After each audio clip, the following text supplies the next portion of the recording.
ghé hai mấy cả mặt phình chắcមនុស្សចាស់ហើយមានការចងចាំមិនល្អទេម៉ាក់ដឹងថាការចងចាំមិនល្អហើយនៅពេលចម្អិនអាហារមិនតាន់រួចទេកុំចេញពីផ្ទះបាយមិនបាច់ប្រាប់ទេណាថាម៉ាក់ប្រកាសជារវល់មើលរឿងភាគទៀតហើយមែនទេអត់មានទេម៉ាក់ទៅលៀងប្រគុណឲ្យឯងនឹងណាលៀងបង្គន់ហេតុអីក៏ព្រឹកមិញមិនលៀងបាច់ជាលៀងនៅពេលនេះ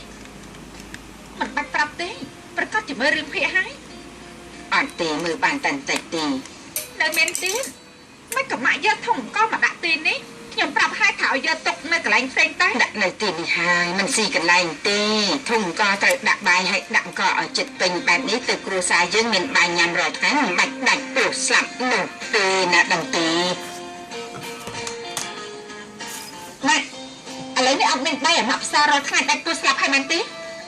ម៉ាក់កំប្រាប់ខ្ញុំថាយកអង្គនៅក្នុងនោះមកដាំបាយឲ្យខ្ញុំញ៉ាំណាមិនបានណាសុំសុំម៉េច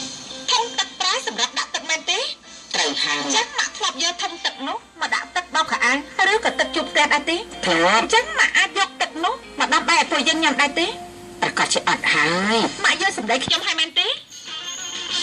ម៉ាក់ដឹងហើយម៉ាក់យកអង្គនេះដាំបាយនោះទេ